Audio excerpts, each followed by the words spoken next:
We're good? Cool. Mr. Gabriel, nice to see you. Nice to see you, man. Nice to see you.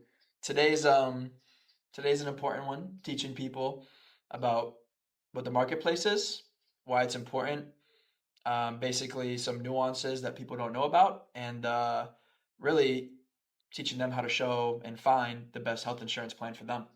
So I think a good starting point is what is the marketplace? What are some different names that people refer to the Yeah, marketplace as? Because I know that yeah, confuses a lot of people. And then kind of just maybe some insights on what you think people should know about it. yeah, absolutely. One of the most common names lately I've noticed is marketplace, and people have come to use that a little more right now. Mhm. It all started by name, but calling it Obamacare, Yep. because at the beginning, when the Affordable Care Act, which is a formal name, Mhm. that's why some people also call it ACA. You may see written out there ACA plans. That's a short name, an acronym for Affordable Care Act, and it's basically that an act that groups a number of regulation. That was the start of the creation of the marketplace, because in reality we want to make it short and simple for people to understand. But whether you call it marketplace, Affordable Care Act, ACA, or Obamacare, it's Mhm. all names for the same things. It's a system where there is the marketplace, and it's part of government, where they have created a system where you can get a tax credit. Some people call it a subsidy. It's not quite a subsidy. It's not money that is just given to you. It's not government money. It's not like a social program, like a Medicaid, where if you're low income, they give you some amount of money. It is money that comes from a. That's the way I explain it to my clients. Mhm. We all know that we work, we pay taxes, and when we do our filing for our tax income, there are deductions and write-offs that we can do, right? So it is like a credit or a tax deduction that is given to you in advance, Right. and based on that amount that you qualify for, you get a discount for the different plans. Yeah. And the reason they call it a marketplace is because there are different companies that are part of the program. Then you can select for one of the different companies, and each company has different plans, and you can select one that is the right fit for you. Right. So that's the start. Yeah, I think so too. I think just to touch on that too, I think that people should know that we're both insurance agents with licenses that we studied for an exam for and took a course, 40-hour course, and we have proper licensing for it. And we're both independent agents, right? So meaning we offer a variety of companies too. And another thing that a lot of people, and then there's different things where you're talking to somebody, you could get into the weeds or you could touch the surface, right? And I like to think about it like a mechanic. Hey, you can learn about what the exact issues where oil leaks coming from. At the end of the day, though, you're not the one working on your car if you pay a mechanic, but you trust that mechanic, right? So same thing for having a insurance agent is that you could talk about this all day and really dive into the weeds, and I think we should a little bit today too. But that's why having insurance agents so important that you trust because you tell them what you need, and we shop and Yeah. we help them find. So I think another thing to add on to of those names, right? So the marketplace, healthcare.gov, that's one too, because that's where people are going through Mm-hmm. Google. But to be a plan on the marketplace, you have to be a QHP, a qualified health plan with minimum essential coverage. So you have to offer basically a multiple variety of things built into your plan. So whether it be pre-existing conditions, Yes. whether it be preventive care, whether it be hospital coverage or mental health or prescription drug coverage or emergency services, those are all required to be a plan that's offering their plan on the health insurance marketplace. So I tell my clients too, just like you do, hey, first off, it's about trust, finding someone that you could trust. And hopefully that's me or one of our coworkers or somebody in general, right? And then second thing too is that whether you have a pre-existing condition or not, you're fine on that, right? But That's a big one. it's a huge one that Yeah. wasn't offered before Yes. the Affordable Care Act. So in 2010, those things started to change a little bit where they couldn't discriminate based upon a Right. pre-existing condition. So I think that's an incredible thing, right? Where first off, it's more affordable, hence the name. And Yes. second of all, if you have a pre-existing condition, guess what? The company will still accept you and cover that pre-existing condition. Correct. And there's no discrimination in terms of price. Some people call me and say, "Look, I have no chronic conditions, no anything. What's the best price I can find?" And there's no difference in the pricing. Right. And on the other side of the coin, there's also people that have surgeries or pre-existing conditions, and they think they're gonna have to pay more. They're not. They're So not, it's which good is to huge. know. That's Yes. huge. So we kind of brushed upon the fact of kind of a dance around premium, right? Where you're talking about the premium tax credit.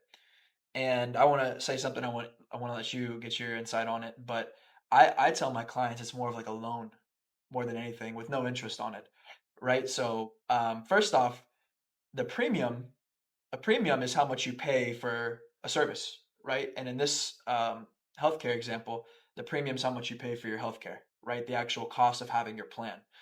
And then determining that premium is based upon your modified adjusted gross income, which we both know is projected. Right. So that's always tough depending on your position in your company or if you're employed or unemployed and your spouse and your dependents and your situation, right? So we'll touch upon that. And then another thing too, that modified adjusted gross income gives you a credit. And like you said, people think sometimes it's free money, right? But it's really a loan if you think about it. Hey, we're giving you advanced premium tax credit per month based upon your modified adjusted gross income that you're Right. projecting. And then when you do your taxes, there's that 1095A that you're required to, Yeah. file taxes when you have this coverage. And that's important to know. Very. You are going to disclose the following year when you do your taxes Yep. and you report your income for the current year. The marketplace is going to give you this form that explains how much money they gave you in Right. advance, that quote unquote loan that you're describing, Yeah. right? The marketplace is going to give you money based on the income you said you were going to have.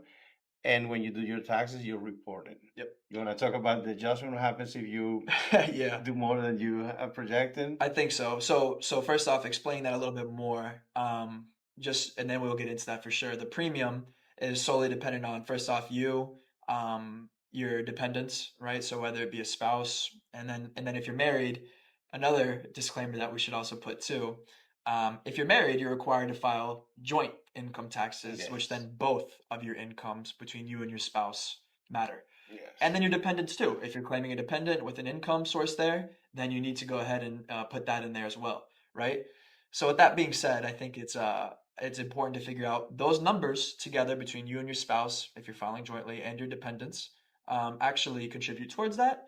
And then I'll let you finish on how it works with the adjustment if you were wrong on both sides of the Yeah. equation. Well, and that's a really good or important word to bring into the conversation. Being wrong or not, sometimes people have the pressure to get it right. And for people that have the same job they've had for a few years, it's easy to figure out your income for the following year, right? Even if you're going to have a raise, you can calculate 5% over, and that's it. But the question that they ask in the application for the marketplace is for tax credit is, what is your projected income for, in this case, 2025, right? Let's talk about this year. What's your projected income for this year? And if you have a steady job, you can, do your approximation that way, your estimation that way. If you have commission-based income, right? Or you're a business owner, well, do your best projection. The application says basically give your best uh, Projection. guess, and you're not gonna have the pressure to keep that number because during the year you can adjust that number. If Right. you make an estimation that you're gonna make 50,000 in the year, and then halfway through the year you feel like you're close to surpassing that amount, you can call the market your agent, right? And you and Adjust I, it. being your agents, could go and make that adjustment and report what is called a life change. And you go, well, we have projected to make 50,000, but according to what we made so far, it's going to be more like 80,000, and Right. you can adjust it, and you're not going to have a consequence. Now, the important part here is that consequence, right? So if you on the application wrote a certain amount, right, to be your projected income for the year, when you do your taxes, you're gonna have to report that income. If it's within, Reasonable range. a range, if it's the same amount or lower, you're not gonna have a consequence. If it's over one, two, $3,000, same thing. Now, if it's over, say like $10,000, you may have to pay. And it's not a penalty. A lot of people ask me, "Is there a penalty?" Right. It's not really a penalty. It's simply that the tax credit they gave you it was based on What you told them. what you told them. Say 50,000. When you actually made 70, now the marketplace is going to say, or the IRS rather, is going to say, well, they gave you too much tax credit, Yeah. right? Then you were supposed to get, you have to pay some of it back. Right. So That's why the you loan hear, aspect. correct. That's why you may have friends and family that say, oh, I have a plan from the marketplace. Some people get disappointed about that. Yeah. I don't like that plan because I went and did my taxes and then they charge me a penalty for having that plan. It's not a penalty. It depends on how much you put in your application. Yeah, it's so true. That's why I think the great word for it's a loan. Now, of course, it's not a loan per se, but it's a very similar aspect to it, where it's, hey, those numbers are the same. So whether we're talking about $100 difference, either your premium is $100 more expensive per month if you had the exact numbers of what you know you're going to make, or you're going to pay $100 a month for every single month you have the insurance at the end of the year. I always let my clients know the numbers are the same. So it's not a loan with a penalty, but it's simply a loan of, hey, you undershot your income, or on the vice versa, which we didn't really mention, is you overshot your income. Hey, you told us you made 50,000 and you really made 45,000. You should have actually had more of a premium tax credit. So here's an additional, X amount, when you're doing your taxes in a refund. It's always better to overshoot, in my opinion, than it is to overshoot because, paying the IRS, we like to minimize that. I think every person does. Yeah. But that's kind of what I wanted to talk to you about, just so people can understand. That's how a premium works, and that's how the premium's calculated for the marketplace. So we know how much the insurance costs, right? And it's based upon those figures we just told everybody. But what I think it's also important to do as well is a couple more things today. Is how an insurance plan's built, right? It's a qualified health plan. We know that, but what makes a health plan a health plan? And then also too, how do you find the best health plan? I want to definitely tackle that before we end today. So I definitely want to mention, basically how an insurance plan works, right? So we know it's qualified health plan. Another thing too is that they have contracts with certain groups or providers or Mm-hmm. facilities, right? And they're all based upon contracted rates or negotiated rates, which we'll never really see those numbers, Yeah. right? But basically, I want to talk about copays. I want to talk about co-insurances and deductibles and how it correlates with the plan. So I'll kind of start it and then definitely put your insight on it for sure. But whenever you have a health insurance plan, they all offer the same type of coverage through the marketplace. Yeah. And there are really some important numbers there, whether it be a deductible, a maximum out of pocket, a copay, or a co-insurance. So I'll tackle deductible first. Yeah. Yeah. Yeah. Deductible is just like car insurance deductible, right? And a lot of people that don't know what that is how much you pay before your insurance company starts to pick up their portion of services. And you think about that, well, the lower the better, right? I want to pay less out of my pocket before my insurance company's on the hook for Right. their portion of it. Now, of course, those plans cost a little bit more than a plan Yes. with the higher deductible because you're getting more from the insurance company. So, in short, plain English for it, deductible is how much you pay before your insurance company starts to pick up their portion of it. The lower, the better. And I'll let you tackle the maximum out of pocket responsibility because I know those are very important numbers. Yeah, well, I like that number a lot, and to the point where I explain to all of my clients that, and the way the marketplace is structured, because we're being specific today about marketplace plans, and the way the marketplace is structured, I really think that the maximum out of pocket is the most important number. Yeah. Because many times, and I know I need to go back to what a co-insurance is, but there are numbers that scare people a little bit. Like they see a plan and it says hospitalization, responsibility. And I always try to use plain language that people understand, Yes. right? This It's a foreign language cost insurance. sharing and things like that, Yeah. maybe the right terms, but I like saying so people understand, right? Your responsibility, it is 50%. It will say 50%, and they go, oh my God. So if I go to the hospital, anyone that had a small experience with hospitalization knows that one day you're okay, then you feel sharp pain on your stomach, on your abdomen. You go to the hospital, you have appendicitis. They need to do surgery right away. You're 2 days, 3 days in the hospital. The bill is 120, 130. Just a couple days in the hospital, right? Crazy. So they figure, wow, if the co-insurance, and just to know what co-insurance is a percentage, right, of the service provided to you that you need to pay, and the insurance will pay the rest. So when they see that my responsibility is 40 or 50%, they immediately tell me.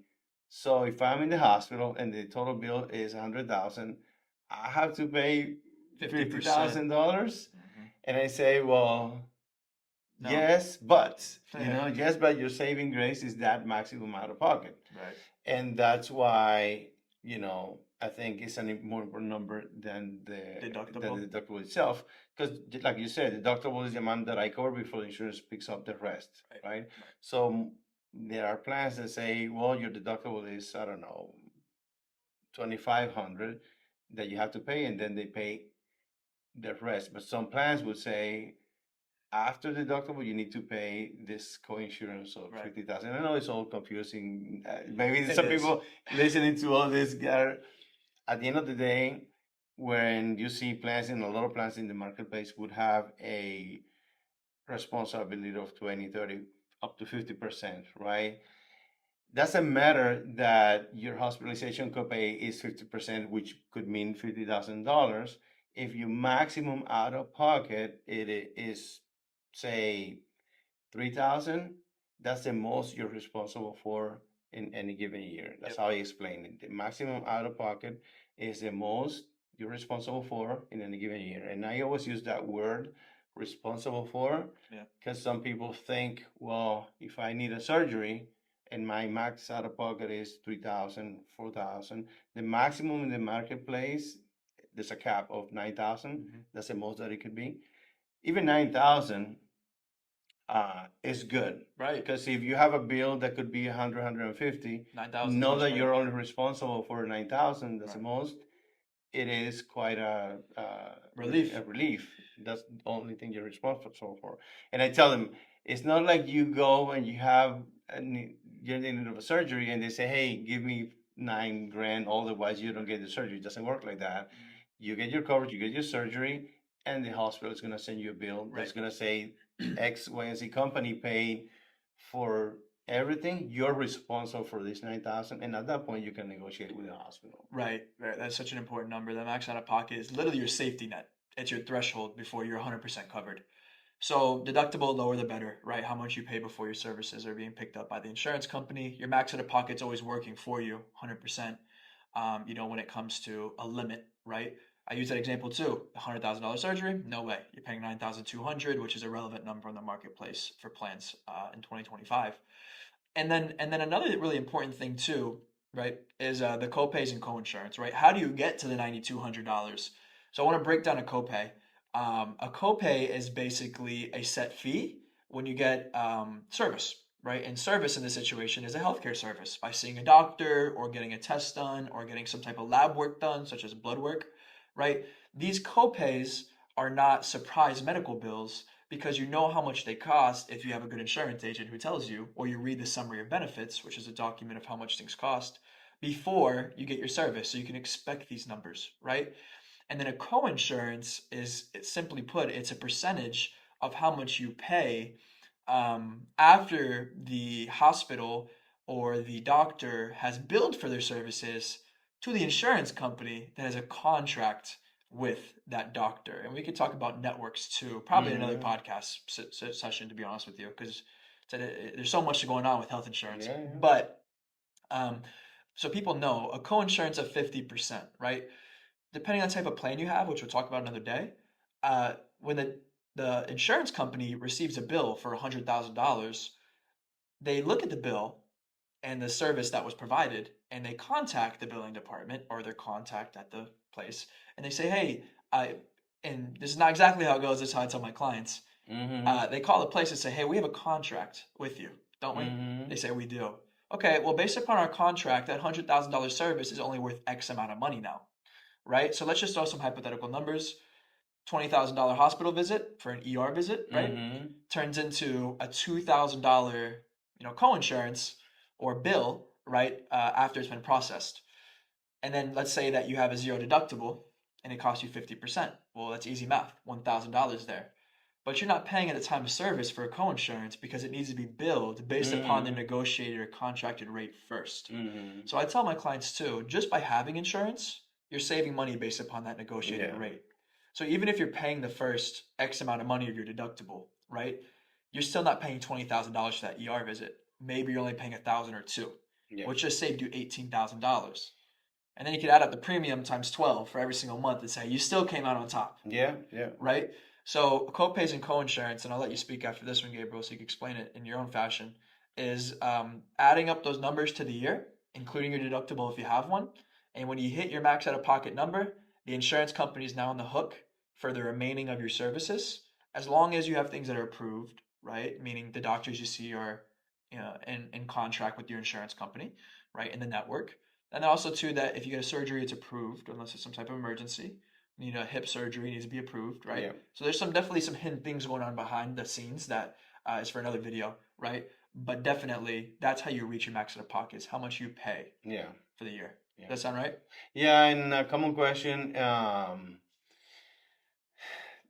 that I'm asked regularly is that whether which services, you know, are counted towards that max out of pocket. And some companies have different rules about co-pays. And Yep. you mentioned that co-pays is a set number that you know that is there and it's always going to be, say your specialist copay is $10. You know, every time you see a specialist, it'll be $10 for the visit. If they do a procedure, it could be more because of the procedure, not the Right. visit itself. So some companies count on some copays towards their max out of pocket, but in reality, the big expenses that scare people the most, which is like a hospitalization, some ER visit, or a procedure, outpatient procedure, those definitely count towards The that. highest amount, You yeah. know. Definitely, definitely. And I think another really important value add we can give to people watching, right, is how do you find the best insurance plan, right? I think that's a really, really important note. And I want you to speak on it first, and I'll give my thoughts and opinions on it after. Yeah. Well, one concept I share with my clients is that there's no, one size fits all, one perfect insurance that is the best of the best. Some people get afraid sometimes, what's the best insurance out there? I tell them there's no best because people have different needs and preferences, and you select one based on that particular person. The plans may have different premiums depending on county. So the most cost efficient plan for Palm Beach County may not be the same for Martin County or Broward. So that's one thing to consider, your area. A very important one is your particular doctors. You mentioned networks right now. Right. Every single company would have a network. Mm-hmm. There are plans out there that have an extensive network with plenty of doctors, but there still could be plans like that that may have a doctor that is not covered. Right. So the best thing to do is to do a needs analysis with each person and ask, do you have a particular doctor that you need to be in the network? Some people are flexible; they don't mind what doctors they go see. There are people that have to, they tell you, no, I need to keep seeing my primary doctor because I have a 10-year relationship with that doctor. I want that doctor to follow up with my procedures. Yeah. Sometimes it's your primary, sometimes it's a specialist. So, what I do with my clients is I go search the network and make sure that the doctors are covered, and that way I can recommend based on that particular person. And the same thing we do with medication. Exactly. That's so true. Yeah, people always ask me, what's the best plan, Ethan? You're so right. Everybody's needs are so different from each other. I tell my clients, hey, listen, the extra things an insurance company provides, which we'll save for another video, there are extra things insurance companies provide, right? But it really, if you need a doctor, or you want a doctor, or you need a medication to help you with something, and that company covers that medication, well, that's a good company. If you're looking at a company that doesn't cover that medication, well, maybe that's not a good company for you. And Mm-hmm. it's not in general not a good company, Mm-hmm. but not for you as an individual, right? So I tell everybody the best company for you, the best healthcare plan for you is one that you can afford, first off, right? And then one that has your doctors, your medications on it, right? It has things that you're used to, maybe, and a referral or no referral, whatever the situation is for your care. So there's so many different playing factors in it, but people really need to etch that in the back of their mind. The extra is extra, and the core is the core, Yeah. right? And you need to make sure the core is right before the extra sounds good. And now that you mentioned the affordability side, when people talk about the first topic we touched on, which was the tax credit, some people make more money than others, and they don't qualify for that much discount. Right. So for them, the rates could be a little higher. There are different plans. They call it tier levels. There are silver plans. There are bronze plans. The bronze plans may have higher deductible, but the monthly premium is lower, so it's easier to afford for a person that doesn't qualify for that much tax credit. So that's something we take into account too. For sure. And then health too, you get someone like me who's 26, you're thinking, hey, what do I do? I go to urgent care when I'm sick and I don't even have a primary care that I see often, right? Because Hmm. I don't need one. So I pay a premium for my insurance for a safety net, right? An accident, a catastrophic event, God forbid it happens, right? Yeah. And then they have people in different situations of their life where they need healthcare on a more regular basis. So many different playing factors, but making sure that it's built the way you like it, right? And then also too, finding a good insurance agent is really the first step of all of that. That can Yes. explain things to you in a format that's easy to understand. It's like a mechanic. I don't want to learn where my car's leaking oil from and how to fix it myself, Yeah. but I'm willing to pay someone who does as long as I trust them, right? And especially when it comes to not your car, but your body. Yeah. People love you. People have friends and family, right? And making sure you get the healthcare you need to stick around is really, really important. So, anything else you want to touch on before we close the video out? Well, I like what you mentioned about finding an agent that you trust. Everyone needs an agent that they can trust, because I believe everyone needs insurance. I hear often, I'm a healthy person, I don't need insurance. We all do. We do. You just need to have an ankle to get a twisted ankle. You need to have an appendix to have Yep. anyone can get sick and need insurance, and you want to know that you're protected. Yeah. Very true. No, I think you're spot on with that for sure. We had a pandemic a few years ago, and people that never thought would be in a hospital from one day to the next was in the hospital. I was one of them. I was in top health, and from one day to the next, I have a fever, and a few days later, I'm in the hospital. It can happen anytime to anybody, and you want to know. Remember those times where people were afraid, they didn't know what procedures were the best. You want to know that any available treatment is available to you. At least I had that peace of mind that whatever was the best option, I was going to have it, and money wasn't going to be an issue because I'm protected with my insurance. Right. And I don't want to think that there could be another pandemic, but that's something that will always be out there. Yeah. Well, listen, if I didn't know insurance myself, Gabriel, I'd call you for health insurance. I want you to know Thank you for saying that. that. Seriously. Well, thanks for your insight on this. I think people are going to learn a lot, right? And we'll have much more videos and a lot more insight on things because we're just kind of scratching the surface when it comes to really how much Yeah, man. goes on behind the scenes. But I think it's a good introductory to what the marketplace is or the Affordable Care Act or Yeah, healthcare.gov, yeah. whatever anybody wants to call it. We know what they're talking about. Yes. Mercado de Seguros in Spanish. Okay, see, I don't know that. So if someone calls me and needs help with that, I'll make sure that they get your phone number. Yes, So, yes. but thanks for being on here. I Yeah, appreciate it. absolutely, man. Yep. I'll see you soon and appreciate you, Gabriel. Absolutely. If you want to learn more information about health insurance or how it works or maybe finding the best plan for you, we're definitely here for you. Absolute Best Insurance, 561-420-0280. You could find us online as well. Definitely subscribe to our podcast and stay in tune. We have a lot more content coming from you and providing a lot of value to you guys. So thanks for watching, and we look forward to seeing you in the next video.